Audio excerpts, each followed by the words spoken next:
What is up, y'all? Welcome back to another episode of Late Nights with Juan. Today we have a special guest. I would say a friend, old teacher of mine. Someone that I made a good relationship with when I was in middle school, and his name goes by Ronald Lee Godwin, Mr. Godwin. Woo! Cheers. How you doing, Godwin? I'm good. Yeah. It is weird. I found it. Most people who knew me, like at any capacity as a teacher, they don't like to call me by my first name. They always call me Godwin. They do not like to say my first name at all. I don't like to say it either. I just wanted to make sure everybody knows it. Whenever your kids watch this, I want them to know your name is Ronald. So that's the reason I said it. But even amongst teachers, I usually don't call a teacher by their first name. Really? Because I know them by their last name, and so I just call them by their last name. Talking about the last names, everything, has a kid ever disrespected you?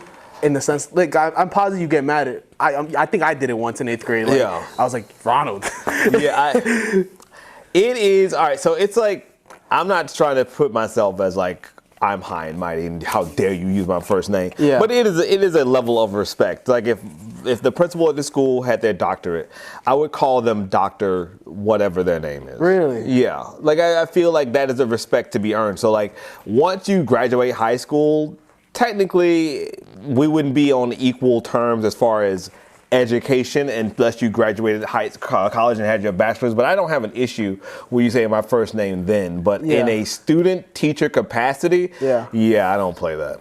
Has someone disrespected you? Yeah, they've tried. Do you I just check them real quick and check them, or has it ever extended? No.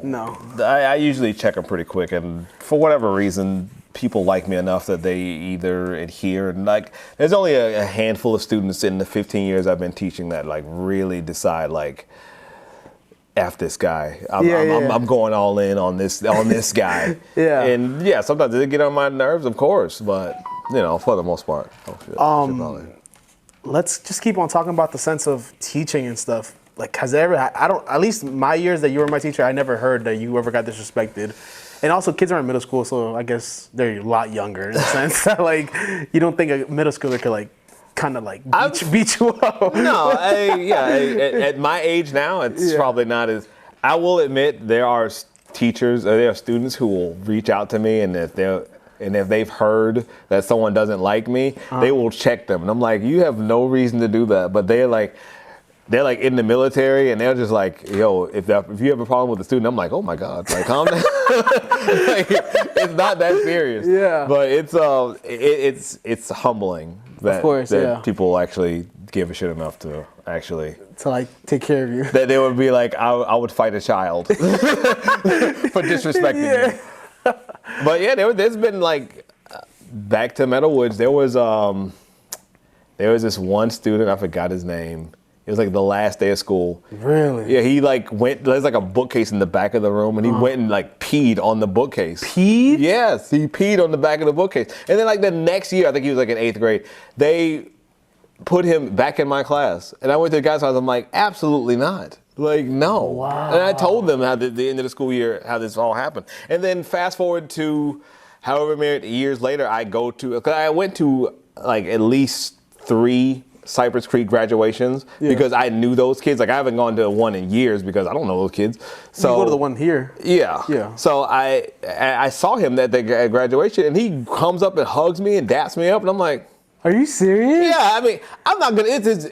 It's graduation. It's his graduation day. I'm not gonna be like, oh, you peed on my bookcase. Like 5 years ago. Like, what the fuck you think you're over here trying to dap me up? I still smell your piss on my ass. Like, that's why I quit. I quit the job right after that shit. No, but so that, and I got written up my first year at Meadowwoods because a kid came up to me to get my attention, and he snapped his fingers like in my face. Really? Yeah, and I, to me, jokingly said, stop doing that, I'm going to break your fingers. And this bitch ass went and told his parents or told the principal, and I got written up for it. Wow, I didn't know that. Yeah. But that was before I met you. Or like a 6th grade? That was, I think it was like a 6th or 7th grader.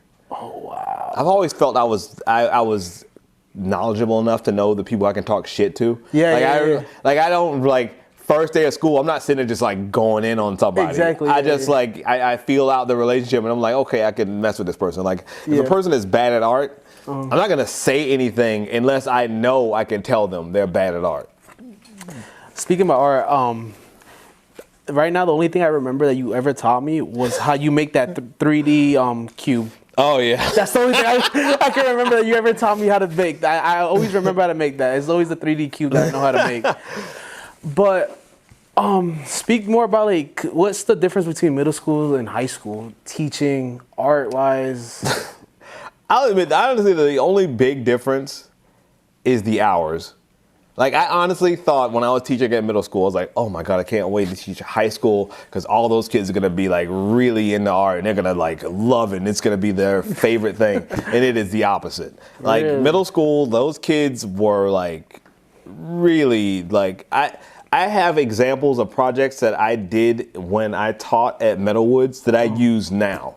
And I'll put these on the board and the kids will see them and they're like, oh my God, that's too difficult. That's, that's a try hard or this, that, and the other. And they don't want to work that out. I'm like, these were middle schoolers. I taught these same projects I'm teaching you. I did this in middle school. But I don't know. I guess like once you get older, you just are, I feel like once you're in elementary school, everyone has art. You don't have a choice but to take art. And then once you're in middle school, you're kind of weaning off of wanting to be an artist. You're just wanting to do other things. And then once you get to high school, being an artist has been beat out of your brain so much that it's not a lucrative job or career. So no one wants to do it. I guess in middle school, you still have the chance to influence a kid to be like, you should chase this as your career. So I think when they get to high school, it's just like, I don't like this anymore. I don't love it as much, and they already know like this isn't what's gonna make me money. Oh yeah. Also, middle schoolers are taught basically like when you're in elementary school, everyone's drawing, everyone's in art. Everyone is kind of this level of skill. But then once you get to middle school and you see someone that is like really, really good at art, a lot of people are just like turned off with even trying after that. Like they're just like, oh God, this person's really good. I'm not even gonna try. Yeah. And there's room to me for people to be like, okay, like when I was in high school, when I was in college and I was working with someone and they were better than me, I would be like, I'm trying that. Like, I'm going to try and get as good as that. I won't shut down. Nowadays, people just shut down. That kind of sucks. Why art for you? Like, what was your passion behind it? Let's bring it back. I think everybody knows you as Godwin for being a teacher. Nobody knows your life story. You know what I'm saying? All right. So my big origin story when it comes to art is I didn't start drawing a lot until I was in middle school. And that was mostly because comic books. Okay. So like I was reading a bunch of comic books and everything that I was drawing, I would just look at a comic book and I would just draw what was in that comic book. But eventually I got to a point where the things that I wanted to see in comic books, no one was drawing. So I had to try and force myself to figure out like, well, this is how I would draw this. Really? Like, let's say if Spider-Man was one of the X-Men. No one was drawing that. That wasn't a thing. That was a thing. So I would draw that. And I was like, okay, I want to put this thing on him, put a little X symbol on him and this, that, and the other. And, for all the nerds out there, Spider-Man would be an X-Men because he's not a mutant. So that wouldn't make any sense. But I still drew it anyways. And so like I just got to a point where I was just like, I want to draw this thing and I want to draw this thing and this is the thing I want to draw. And so that kind of became... So middle school, you start drawing because of comic books. You start, I guess, finding your rhythm in the sense that like you're a little bit talented in the sense, or you trash? Were you like? I mean, when I look at it now, I'm trash, and I'll always tell a student. There's always these students that'll see someone who's really good at drawing, and they'll gas them up and say, "Oh, you're better than a teacher." And I'm like, "Yeah, you're better than me when I was your age, but I'm nice now. Like, don't get it twisted. I'm nice." But I tell them like, if their trajectory is like where they are now to where they could be, they'd be way better than me.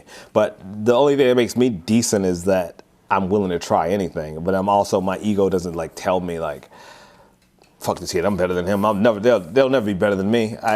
That doesn't bother me. If someone's better than me, I'm like, go for it. Yeah, of course. Yeah. Have you ran into that problem, like that you like saw a student, you were like, yo, like this student's putting some pressure on me? No, I love to see it. I love to see them. Like every once in a while, I'll draw an example, and I will sometimes finish that example as we are all drawing it, and then sometimes I won't. But then sometimes it'll be like the next year, I'll think about what they did, and I'm like, I want to do something similar to that. So it's everything to me. when I see someone who I consider better than me, is always iron sharpening iron, where I'm just trying to be better. It never shuts me down where I'm just like, I can't draw that, so I'm not even gonna try. I'm just like, I always see something like, I want to try that. Is there different levels of like art? Because like how you were telling me how there's like different art classes. Mm-hmm. So like, what type of artist are you? Like Traditionally, I am a pen and ink and watercolorist. And what are the other options? Like I don't know anything. All right, so I am a 2D art teacher. Okay. So everything that I do is usually on paper or on canvas. And so if it comes to like painting, pastel, markers, pen and ink, watercolor, that's my wheelhouse. That's you, right? Yeah. There. I can do other things, but this is where I live. Okay. Have you ever thought of teaching the other type of arts? I kind of did. When I worked at Meadowwoods, there was no ceramics teacher. Yeah. So we had I did like one clay project. I remember. Yeah. Yeah. So like I would do, and we had a kiln, so I would do everything. I had like a couple of 3D projects I would do. Yeah. But now, you're strictly this paper. yeah, like because at this school there's a ceramics teacher, 3D art teacher, and then photography. And so I don't have to touch any of that stuff. I just stick to all the 2D mediums. Have you guys ever had like a little competition to like who's really good at? I mean, not really. I was talking my shit the way I usually do with the photography teacher at the school. Yeah. Well, I wasn't talking to him. I was talking to some other students, and I was telling them that photography is an art. And they ran back and told... Is it just straight pictures that you're talking about? Are they just taking pictures? Yeah.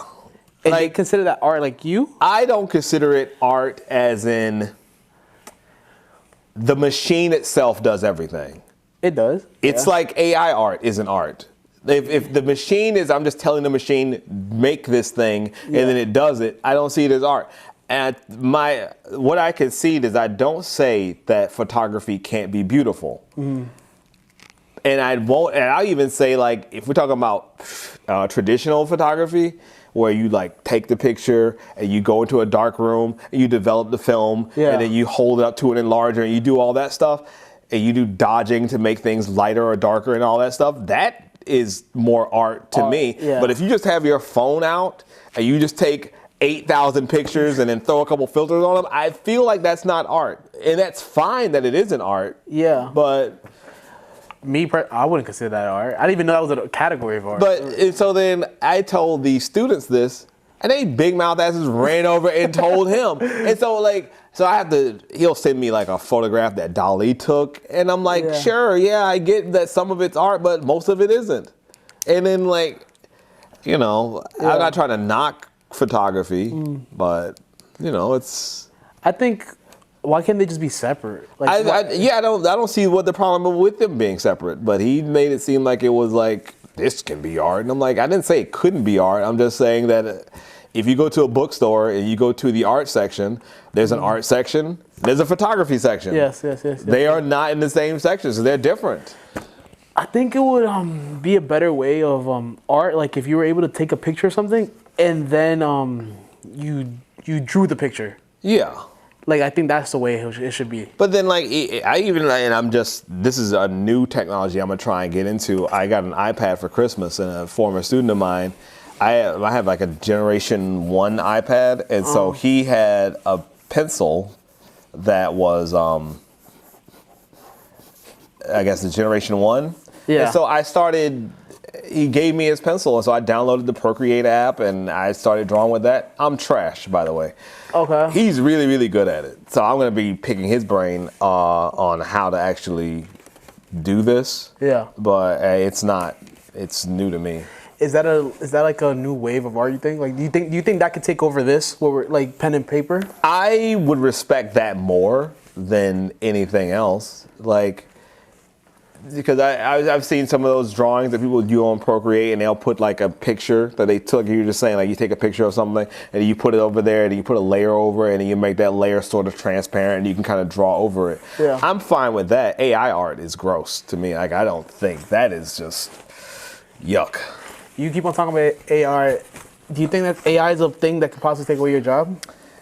I don't know if it'll take away my job as much as bad as it sounds. My job is essentially babysitting. Like they need a body to watch these other people just like do something between taking standardized tests. But the only thing that AI art I hate about it is that it takes away an actual career in art. Okay. Like I get you. Like it's hard for me to sit there and tell someone that there is a future in art when there really isn't. When AI art exists and there are people who are getting like hundreds and thousands of followers on Instagram for AI art that they are quote unquote creating. And I can't really tell someone like, oh well, this is a viable career. Because how could it be? So do you think buying art like the Mona Lisa, do you think that's gonna die at a point? Like buying art like that? Unfortunately, I don't know, because I feel like to the collector, it might be a thing that they want to do and they want to buy, but like regular people aren't gonna buy art. They never could. It never has been for them. It's always been for the rich. Yeah. Okay. It's always been catered towards them. So it's hard to see, like, especially like you can think of like, as bad as it sounds, if I go to like a comic book convention or whatever and I see some artist drew something, I'm probably not going to buy it because I can draw a little bit. And so I'd rather take a picture of what they're drawing and then draw it myself. I have never done that, but it's hard for me to get myself in the headspace of like, oh, I want to buy this person. When I know if I want to support the arts, I should be doing this. I just don't. So are you like horrible when you're like out with your wife going to go shop for like your house and like she's like, oh my God, I want to buy this painting. You're like, baby, I could do this. Kinda, yeah. But at the same time, I've never been like real artsy fartsy. Okay. Like I've never, like even when I was in college and you're supposed to look at art and you're supposed to be like, oh, I look at this art and it makes me feel like this, that, and the other, and it evokes these emotions from me. I always thought that shit was corny. I've always I always like art that just looked cool. Okay. And if it has an emotional component to it, that's good also. But I've never been like, oh, when I look at this art, it makes me feel whatever. I'm alive. Yeah, like I hate. And that mess you. I used to roll my eyes in class when they talk about that corny shit. Like, 'cause some people just like. I feel like some people just make shit because it's cool looking. Yeah. And I don't like the idea of like you have to make art and it has to always mean something. So you think you're able to like, let's say, draw yourself, and you say like people might think you look sad in it, but you could be like, it doesn't mean anything. Like I was just drawing myself. Yeah, like to me, that's like I guess like as the teacher in me, I'm supposed to like if someone's drawing something and they draw someone like them with like wings on their back and they're crossing their legs and they're looking all sad, and then I'm supposed to be sending it to the safe corner and be like, oh, this motherfucker might be trying to check out of here. But like,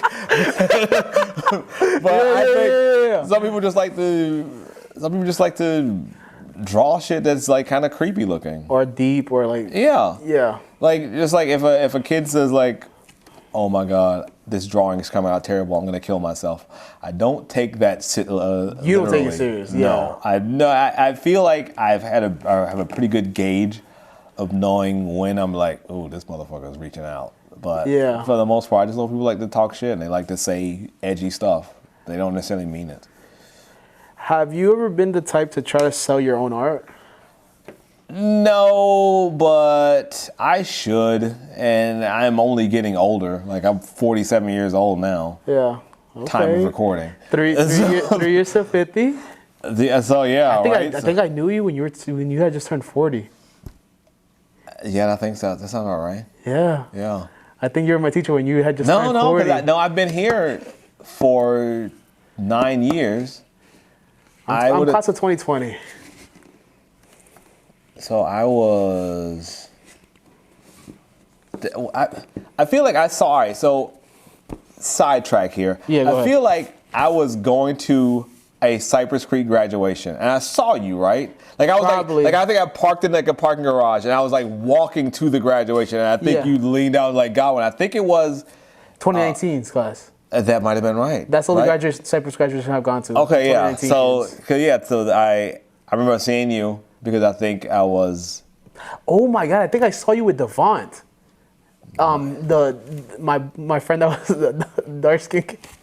Why do you gotta look at me like that? I don't know. Describe dark-skinned Devont. He had his brother was Keytron. Keytron. Yeah, it was a younger brother, and his older brother was Keytron. His brother was in 2019. You definitely know Keytron. He was everywhere on Middlewoods. I mean, you got to understand. I've been doing this for 15 years. I know. But yeah, now you're saying that. Yeah, we did see each other at graduation. I remember that. Yeah. Because I want to say that was the year Angelica graduated. 2019. Yeah, exactly. Yeah. And so that wasn't. I can't remember if that was the last Cypress Creek graduation I went to. I might have went to another one. I have no idea. Oh, I know. I think I went to 2019, and there wasn't. We didn't have 2020. Yeah, it was COVID. Yeah. So it definitely was. Yeah. Yeah. So then after that, I didn't go to any other graduations for Cypress. I don't know who those kids are. That is true. I want to see them. Like, I'm gonna go there and be like, "Oh my God, your brother was in my class 8 years ago." I feel like at least me when I was a kid, like I look at like when teachers leave as like they're like like they got a better contract. Like in eighth grade, like I mean I was leaving. I was going to high school, so it didn't affect me leaving. But I feel like when you see teachers leave, I think people are just like, oh my God, they got a better contract. They got a better money going somewhere else, so that's why they're leaving. What was it? Why were you leaving Meadowwoods? Like, what was your transition for? So the reason I left Meadowwoods is I always wanted to teach high school. I told you before, I had like these grand hopes of like, I thought I was gonna walk in here and it would be like a renaissance of like all these kids that were super inspired. They were gonna praise you. And it was not the case. Yeah. But then the other reason is the hours are better, at least in this county. Like I live in Volusia County, the hours teaching there are terrible. But for high school too? Yeah. Like they're like high school gets out like, it's like 30-minute intervals between schools. Okay. Here in this county, it's like an hour interval almost. So, like, high school gets out at 2:20, middle school gets out at like 4:40, and then elementary gets out at like 3:30. So it's like an hour in between each one. Yeah. But like it's like 30 minutes over there. So if I was teaching high school over there, I would be getting out of school at like 3:45. And so when I worked at Meadowwoods, school started at 9:30 and got out at 4:30. You'll be home by like 6, I know that. Like traffic-wise, it was a nightmare. So here in high school, classes started like 7:20 and then they get out at 2:20, Wednesdays 1:10. Yeah. Couldn't beat those hours. Exactly. So, and then Bellinger was your principal at Meadowwoods for like a year. Yeah, and she left to go to Memorial, and then when she left Memorial, she came to this school. And then I don't know if you had Miss Beatty or Mr. Rue. It's a bunch of teachers, like a mass exodus of like teachers who all knew Miss Bellinger and they were all coming to this school. Mr. Richardson, so many people were coming here. Richardson's here? Yeah. Okay. And so I looked online just to check around and see what art positions were out there, and Oak Ridge had an art position. And so I was like, oh, I'm on this. And so I came here. And when you're a teacher, do you care about location? Not really, because my first and second year of teaching, I was at a school in Seminole County, and it was more affluent people there. So it wasn't like, this is like a Title I school, and most of the schools I've worked at have been Title I. Yeah. Which is like quote unquote lower income.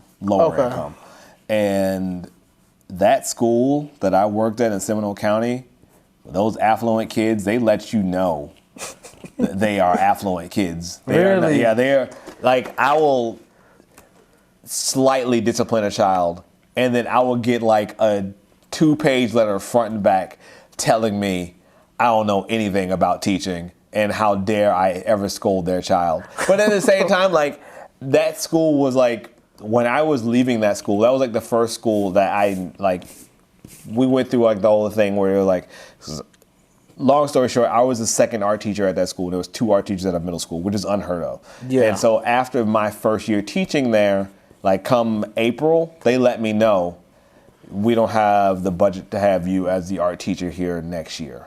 And so the second school I worked at, Greenwood Lakes Middle School, they had that position like cut down to like 60%. So they only had me working for like 5 class periods, and I didn't have to get to school till like 11 o'clock or something like that. Wow. So I wasn't making a lot of money. I had like a part-time job also. That was like my second year teaching.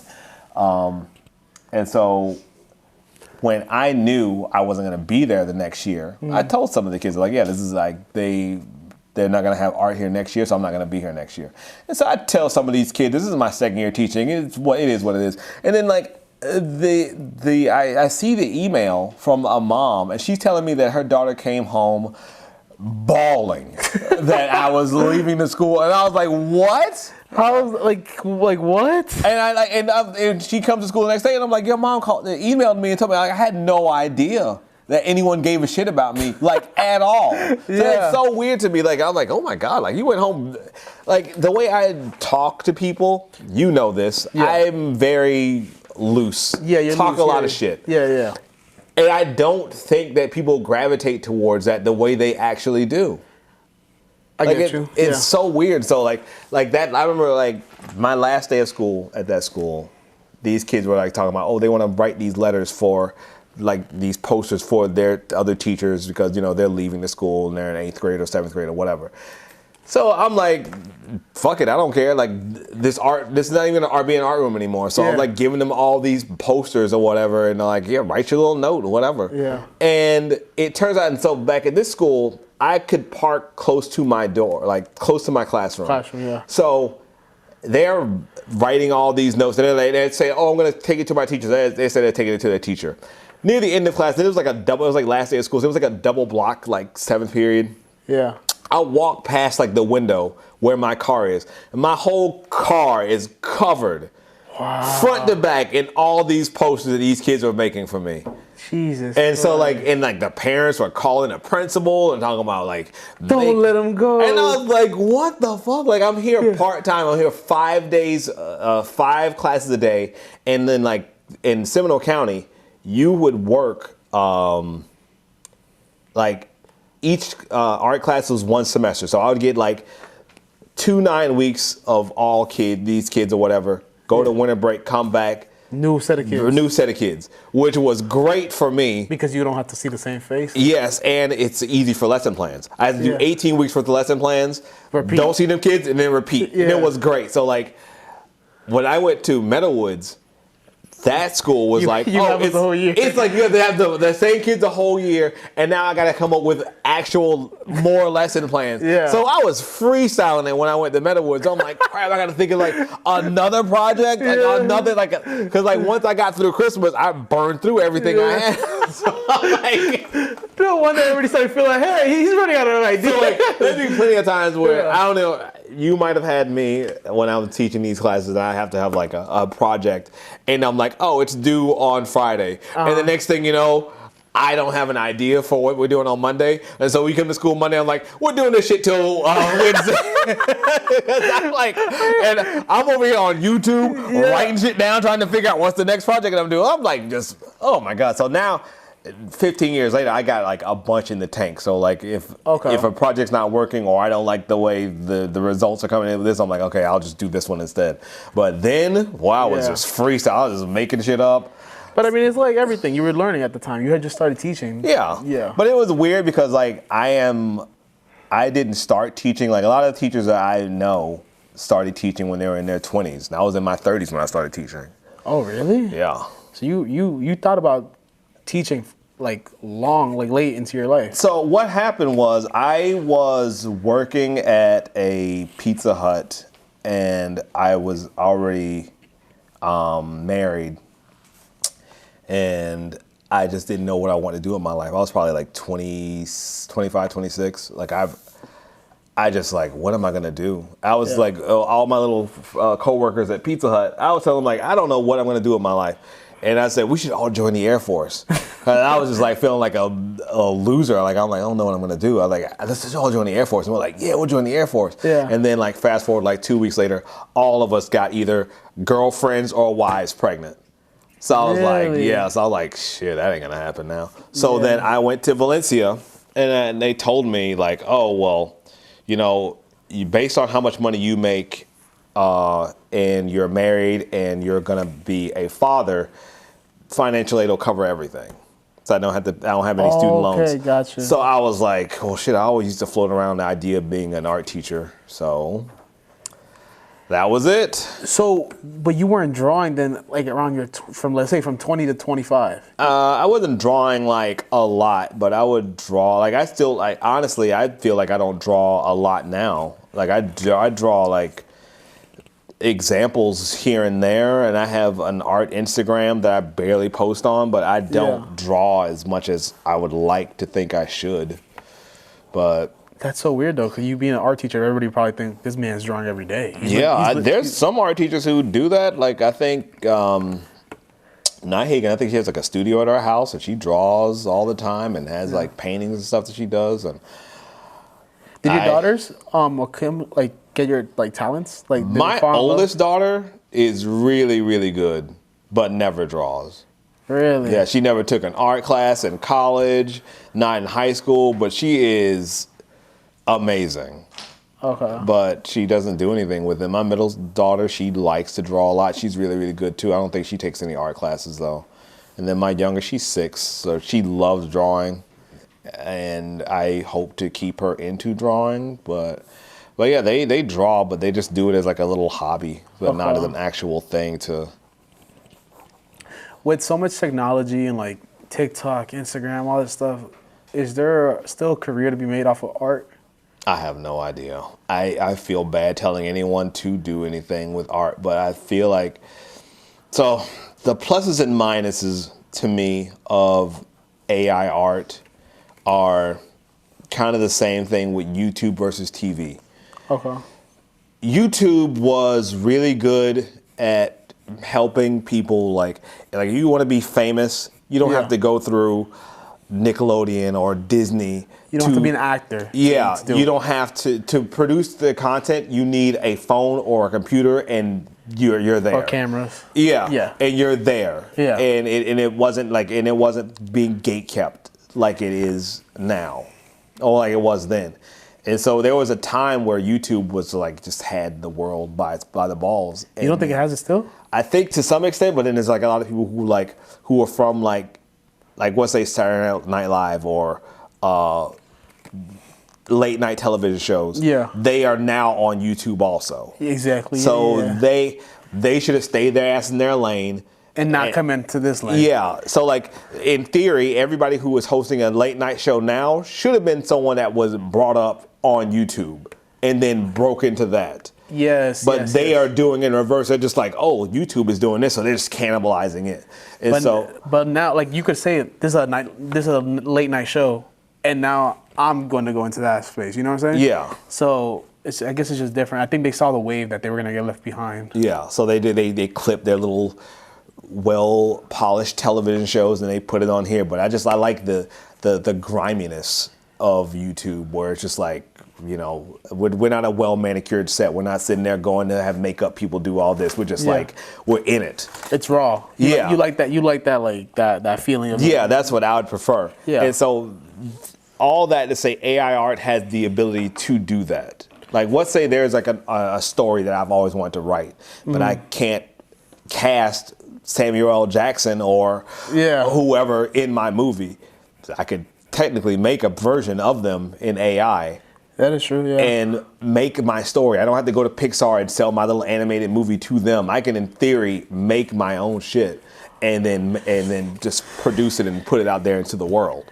Or I guess you could be your own Samuel Jackson. You know what I'm saying? Yeah. You could. People could fall in love with your personality. Yeah, and so that is the plus side of AI. Unfortunately, I don't think it's going to get there. I think people are just going to do deep fakes, and there's a potential there.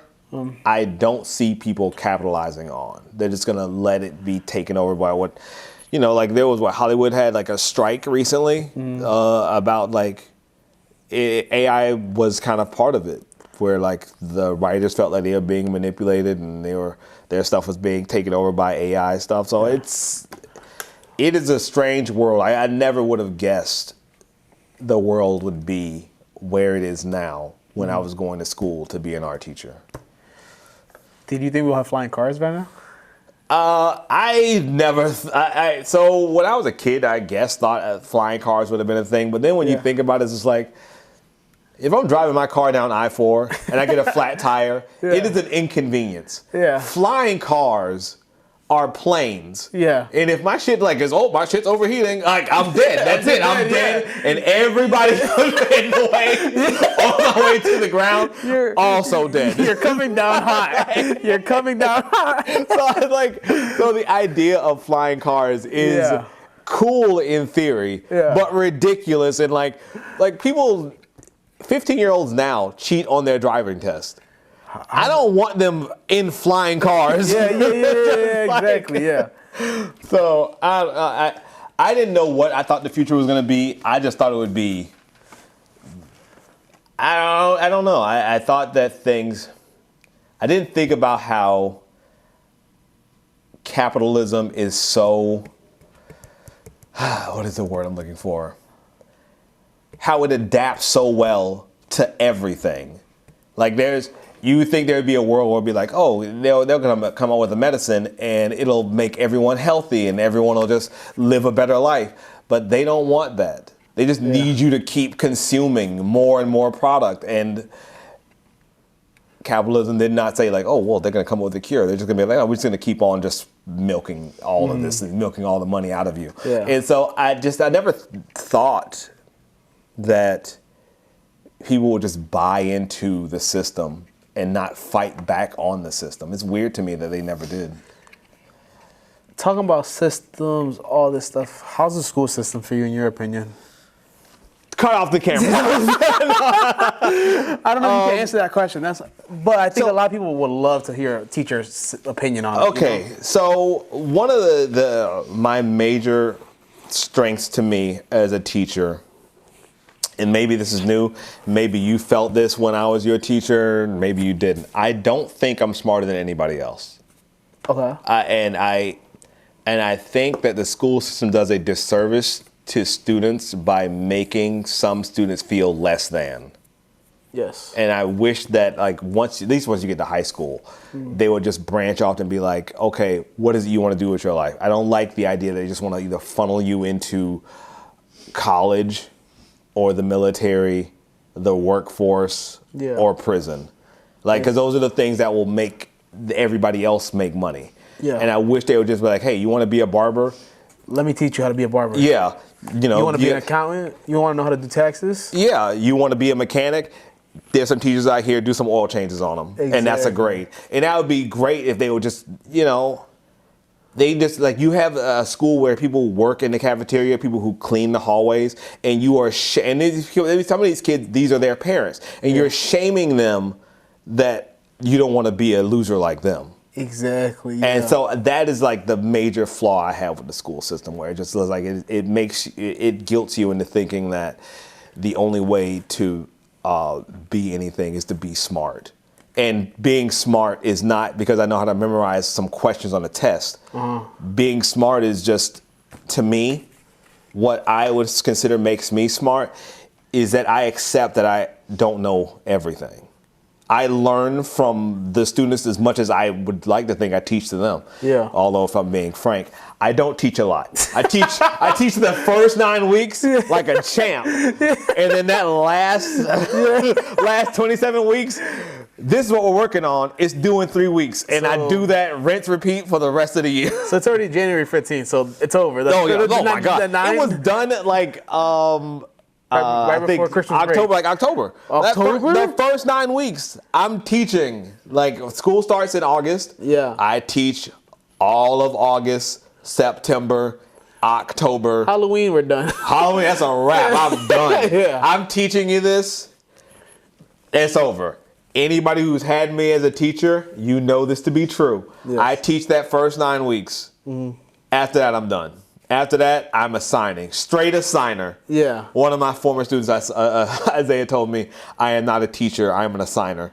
And I was like, I accept that. Yeah, I'm done after that. But yeah, I just wish the school system was was catering to things that people wanted to do.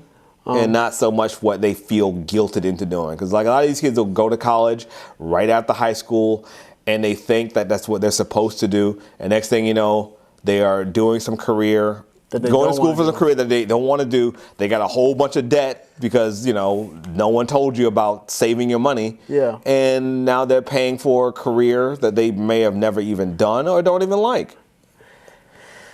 I don't know if you can answer this type of question. So, talking about the school system and all that, what about like for you? Like you're a teacher, like the pay, everything, like what the benefits you get, is that good? Is that bad? So honestly, as a teacher, I am a 10-month employee. So I get paid for 10 months. Salary? Yeah. Not hourly. You can break it down hourly. So if I look at my paycheck stub, it'll say hourly what I make. Okay. And it's not bad. It's just the world costs too much money to live in. Right like now. Like if I made what I make now 10 years ago.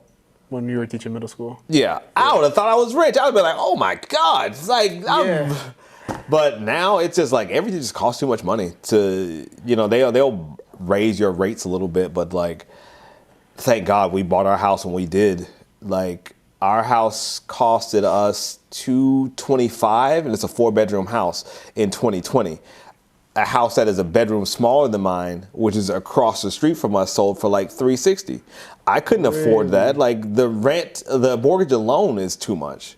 Wow. So it sucks that, you know, like I don't think the pay is bad. It's just the world doesn't catch up to what you make. Does it bother you to hear like, but I mean, I guess it can't bother you, but I guess I'm just going to ask the question in the sense that like a teacher in New York might get paid way more than you, but the life out there is way more too. It sort of bothers me only because if you base it on population, Florida's population is just as high as that is. Yeah. And so like if you look at it by population, we should make as much as them. Cost of living is more in New York. I will concede to that, but you know, that kind of stuff doesn't really bother me. I have when it comes to like class issues, I'm not in any competition with anybody else who's in the same field as me, like, or even someone who is considered lesser than, which I think is nonsense. Like if someone works at McDonald's and they want to make $15 an hour, go for it. Yeah. Those people have families just like I do. Mm-hmm. Why would I sit there and be like, oh, well, I went to college and you don't deserve that because you didn't go to college and do this, that, and the other. Like people are just trying to live a life. Yeah. I have more of a solidarity with them trying to make a living than I do anybody else that is way richer than me. So I really don't have an issue with, I'm kind of on one of my little political tangents right now. I think this is a good thing, though. A lot of people want to know, you know, because honestly, now that I've gotten older, I realize like teachers are kind of like, in a sense, like celebrities or like a superhero. Like you guys like actually influence people's lives. You know what I'm saying? Yeah. That like, I mean, I wouldn't want it to be a career right now in the sense because I'm young. Yeah. But like, I wouldn't mind. Youngish, nigga. You getting old. But I wouldn't mind like being a teacher like when I'm 30, like 35. Yeah. You know what I'm saying? I feel like it's a good gig. Like you get to just influence kids, try to lead them in the right way. Yeah. That's how I look at it. I don't know how you look at it. No, I mean, guess like because I'm getting older, and I'll tell everyone this all the time. When I tell people like that, I'm kind of sick of being a teacher. Yeah. It might be because I'm not getting my flowers the way I want them, like right now. Because there's plenty of people, which is always amazing, that will message me, like it'll be like Father's Day. They'll message me like Happy Father's Day, like my father wasn't in my life very much and you were like a father to me. But they didn't tell me any of this when they were my student. They were just kind of like a pain in my ass to some extent, sitting at my desk talking shit to me all the time. But I had no idea that I was fostering these relationships with these people that were just like changing their lives. Yeah. So maybe just because I'm old, I just want my flowers now. I want to be like, tell me I'm dope now. Like, don't tell me this shit later on. I want to know that I'm amazing now. You gonna tell me I'm dope when I'm like in the hospital bed? Yeah, like I want you to go to my funeral and be like, oh my God, he was the greatest. And like, nigga, you could have told me that shit now. Like, so So I don't know. Like when it comes to teaching, I just like, I don't know. I guess maybe I don't know. But at the same time, I do give off an ego that would make it hard for someone to tell me that I'm great. Yeah. And me not be like, oh my God, that's so sweet. And I'll be like, oh shit, nigga, I am dope. Like, you telling me shit like I didn't know this. Yeah. Of course I'm dope. So, I mean, I guess maybe some people just want their heroes to be more modest. I get it. Yeah. More humble. Yeah. And I am not. I get it. I mean, but that's your personality at the end of the day. Yeah, right. Yeah, That's what makes you that teacher. They met me as that person. Yeah. So they better, you gonna get these jokes. I'm not gonna sit there and be all like, oh my God, it's so sweet. Like, I'm dope. So I don't know. I got a question for you, a personal question in the sense, what's up with the dreads or like the little this twist? The twist. Okay. In middle school, you had the buzz cut. Yeah, I just had So my dad told me because he was a janitor at the first school I ever worked at. Okay. And he kept getting in my head like, oh, you're not gonna be able to have a teaching job like this. And you fast forward now, there's teachers with neck tattoos. Yeah. And I'm like, what the hell? So after my daughter was born, for whatever reason, I was just having like a bad hair month. And I just like, you know what, F this, I'm just cutting my whole hair off. I cut all my hair off and it's got like fades. And I was having fades for like the longest time. And so then I come to this school and I guess like, what is it, like Boosie Badass or whatever? I had like a fade similar to his where I just had like a fade here and then my hair was a little higher. Yeah. But when I was in high school, I had twists. And I didn't have twists because I like had a little twist brush and did all that. I had twists because I would have like this nervous habit of just grabbing my hair and twisting it. Really? So that's what my hair is now. Okay. It got to a certain length and I just like, let's just start twisting it and twisting it. And then just like, I drive home and I'm twisting it all the way home. Yeah. And so like that is just what my hair became. And so now this is. I just remember seeing like pictures. I was like, why is he trying to go young now? Yeah, when he's not my teacher. It's all white. I'm not trying to look too young here. Like I get it. People always tell me like dye my hair, and I'm like, no, I'm not gonna go home. At least you got a good set of hair though. I know. Like trust me. I always tell students, I would not be a teacher if I was short, fat, and bald. I can be two of those things. I could not be all three. It'd be a nightmare. If I was short, fat, and bald, there's nothing I could tell a student that they couldn't just clap back at me and be like, "You're bald and you're 5'6". Like, I'm not even humoring any of that. So yeah, I'm just happy that I have hair. Yeah. You included in that little phrase that you're short, fat, and bald. Well, it used to be a lot bigger. Yes, this is true. Yeah. So I think this is a big thing that a lot of people are gonna like surprise. Yeah. I actually have like pictures of you like running the track. I remember. This has been a battle for years. Yeah. So if you could just tell us a little bit about you probably what how much did you weigh? Like what was your biggest? My biggest was 275. And you're 5'6". Yeah, so it was like it didn't look. It was not great. And I would sit down and I would look like, if you see, like I took a picture of me, I look like a Hershey's Kiss, where I'm just like, whoa. And I tell people this joke all the time where like they'll ask me like, because I always would super self-deprecating about my weight. Yeah. And they were like, what is your goal to lose weight? And I was like, I want to be able to tie my shoes without holding my breath. Really? Yeah, because I was like fat and be like, it was just awful. Just a nightmare. And so, yeah. So, what did you do? Are you just working out like crazy? I mean, is there like a special juice you're taking? I'll tell you what, like, I'll be honest with you, and I mostly tell people this one-on-one. If anyone sees this, I wasn't trying to trick you or whatever. Yeah, because you look great. Thank you. You look great. My wife's insurance is a little better than my insurance, and it covers gastric sleeves. What is that? It means that my stomach was cut really, really small. Okay. So I got that in the middle of the summer. So you got surgery? Yes. Okay. I do work out. Yes. But that's how I dropped 70 pounds. How much you at right now? I'm at 204. Oh, wow. Yeah. You want to get lower? I think I'm good now. I kind of need to just start working out, toning up. Yeah. Because after I got that surgery, like I was really, really tired. Like I just couldn't, because you can't eat a lot of food. Okay. And so when you eat, if you don't eat a lot of protein, you're gonna just be sluggish. Oh wow. So it took me a minute to get past that, and then so.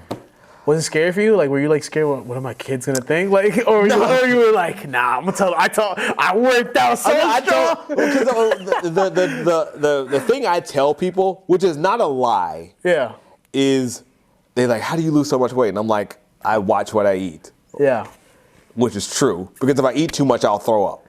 Really? Still? Yeah, my stomach's too small to just like, I can't eat like a whole burger because my stomach couldn't handle it. I can't drink and eat at the same time because my stomach can't handle it. Because like once you drink and you have food in your stomach, it expands and it gives you like a pain. And but it's like the pain is so weird because it doesn't. There's no warning. Like you have to be able to read the signs that your body is like one bite away from you being like, oh my God, this hurts. Pain of like going to the bathroom, or just pain because you ate too much? Just pain, like your stomach, it feels like it's about to burst. Oh wow. Yeah, it's uncomfortable. Not a fan. And but you go through that a lot because you still think like a fat boy, you know what I mean? Like, I'm just being honest. Yeah. No, it's just you just know. Like my little trick is when I eat, I try and make myself burp. Okay. And if I can burp, that means I have space. Okay. And even if that burp is like a sustained burp, then I can take like one more bite. I feel like people are gonna hear this and they're gonna be like, "What the?" People are gonna be like, fast forward to the grocery stores, and they're gonna hear this like, "What the fuck is burp talk?" So if I try and burp and like I barely get a burp out, that means stop eating because this is gonna be painful, and then I gotta wait like 30 minutes before I can actually drink something to wash it down. That part is the part that sucks. Is like I just wish I could just drink while you eat. Yeah, but I can't. So, has your like eating habits changed too, or did you just? Oh yeah, I mean, well, like if my wife and I go out to eat, we usually split like a small meal, and then we'll just eat that like throughout the day. Like it's really. Yeah. But what about like on the sense of like what you're eating? Like, can you like do you still crave like a burger? Like, are you still craving those type of things, or like? Yeah, but like it's not worth the pain of it. Like if you eat rice or bread, that kind of aggravates your stomach a little bit. Yeah. It's not worth the pain. That you just like, you know what, I'm gonna stick to a salad. Yeah, I'm just good on that. Like it's mostly you have to get your protein first. So, okay. So salads would be like almost like a treat after you eat like the protein first. Like you'll eat like chicken breast or pork chops or whatever, and you eat that first, and then if you want to, like, I'm a big fan of sushi. Yeah. And I can't eat sushi like that. So I'd have to, but that's how I would want to eat my meals. Like, let's say it's Thanksgiving, and I want to have some turkey, and I want to have some mashed potatoes, and I want to have mac and cheese. You're not doing all that. No, but what I have to do is I have to design a perfect bite to have all those things. Wow. Yeah. Because I can't just like, I'm going to eat all the ham here, and then I'm going to eat the turkey here, and then I'm going to eat the stuffing here, and then I'm going to eat the green beans here, and then the mac and cheese here. I got to design a perfect bite that has all those flavors I'm craving, and then I eat that bite, maybe 2 of those bites, and that's a wrap. Do you think life's better like that for you? It is a thing I needed to do. Yeah. Like I obviously wasn't going to lose weight. Like I was working out. But I guess like when you get to a certain age, you can't lose weight by working out. You have to lose weight in the kitchen. Yeah. So it was not happening for me. I was like, a friend of mine at this school, I will send her pictures. Like I'll go to the gym and I'll send her a picture of me at the gym, and she'll go walking around the neighborhood and she'll send a picture of her walking around the neighborhood. And so it's like, our way of keeping ourselves accountable for working out. And I was doing that. Like I was putting in the work, but nothing was happening. Like nothing at all. So. You know, you look what great, I'm saying, kids, if you have $150,000 or some decent medical insurance, get this shit done. I honestly thought you had done Ozempic, if you're honest. I get that a lot too, yeah. I can't afford Ozempic. But yeah, my I wife. mean, doesn't insurance cover that? Like, It depends. Like it's primarily I think a diabetic medicine, and I don't have diabetes. Okay. Surprisingly, it's in my family. Like my dad is diabetic, and his mother was diabetic, but it's hasn't. Thank God, it hasn't caught up to you. No, I had high blood pressure and all that stuff. Yeah. Now I'm not on those medicines anymore because, I get you. I've lost 70 pounds. Yeah. What can you say is like the biggest thing you could leave, like as an example, as a teacher, to like a kid or something? That is a really good question. Nothing. Fuck this job. To me, like I was saying to you before, I do not see myself as smarter than anybody. And I remember when I was first teaching, like when that first couple years, I used to think stupid shit like, oh, these young kids, like they don't know what pain is to anything, and there's little kids they haven't lived the full life to know how bad things can really get. Yeah. And then like it occurred to me, like there was a student who reached out to me saying like someone real close to them died, and I didn't know. They didn't know. I didn't know this at all, and they told me that like me being who I am just helped them get through that. And here I am at 47. Both of my parents are still alive. That's great. And there are people who are way younger than me, who will go to this school whose parents aren't alive. And I sit there and had the arrogance to think that I know what the world is, and they don't. And so being able to step out of, oh, I went to college and I'm smarter than these kids because I went to college. Being able to step out of that and accept that I can learn from them also has made all the difference in teaching. Just my disillusionment with wanting to be a teacher anymore is not based on the students. It's mostly just, it's a bunch of things adding up.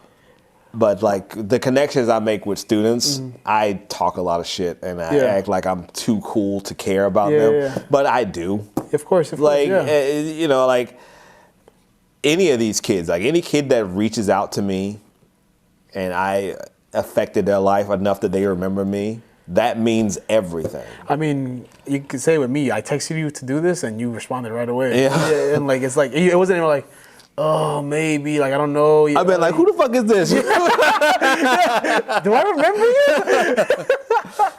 you? And there are students who have reached out to me that, if I'm being honest, I don't remember them.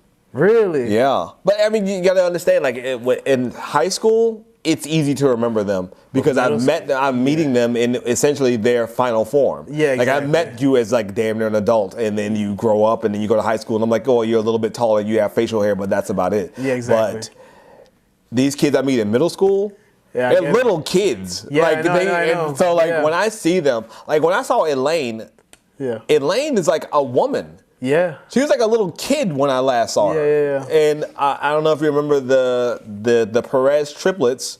Maybe not. I think they just had a birthday recently.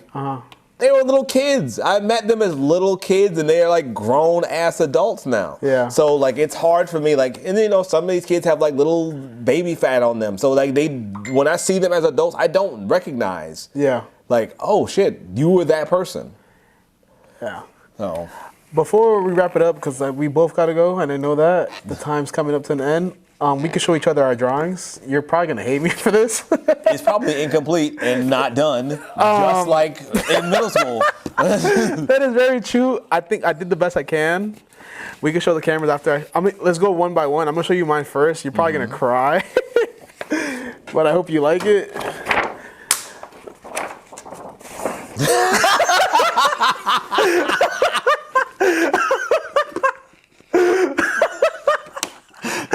So that was your guess. You were waiting for the Ozempic bomb. That was like, for everybody who wants to see, I did Ozempic pen. Awful. I honestly thought You thought that was gonna be the big bomb that I was gonna drop was gonna be Ozempic? No, not Ozempic. Wow. Sorry to disappoint everyone. Well, I didn't finish my drawing. Okay. But when I was in middle school, one of the first things that I started drawing And that's what got me to drawing this was the Ninja Turtles. So I didn't finish this drawing at all, and I might finish it one day. But this is what I drew. Do you have which specific Ninja Turtle is that, or you just? I don't know. I was gonna probably make it like the last Ronin type, where he's like all of them. So it's Michelangelo, but he has like all the weapons. But I might end up just, if I finish this drawing, Yeah. you know, I will maybe draw the rest of the turtles on here. But this would most likely end up being Leonardo. Okay. Leonardo was always my favorite, maybe because I just like swords. Yeah. I wish I could have drawn something more offensive. Since you drew Ozempic, I should have drew that and like really went like fuck this nigga. Let me draw this shit. Fuck no. Thank you so much, Godwin, for doing this. No problem. If you think of any other things you want to ask me some other time, for sure, when we have more time, and you know, you're about to hit 50, so we could probably do it. Oh yeah, like if I'm alive and you wanna revisit this and touch base on, because there's more stuff that I'd love to thank you. Yeah, for sure. I will give you credit, not for that drawing. I'm just gonna keep that paper and redeem its wasted life. His shitty drawing does not reflect anything about how nice I am as a It really doesn't. 9-week-a-year teacher. I had Godwin in my 7th grade class. It was because I was forced to be in that class. 8th grade, I just came back just to hang out with him. Yeah. And I would just try to get an A. Yeah, But I will admit, I get that a lot. A lot of people who will have me as a teacher and a year before? yeah, and then they're garbage. And I tell them they're garbage, but then they want to be around me as a person. Exactly. And I'm like, but why? I'm just going to tell you for 36 weeks that your artwork's trash. Yes. But they like to be around it. Thank you so much, Godwin. No Appreciate you problem. for your time. Thank you. We're good.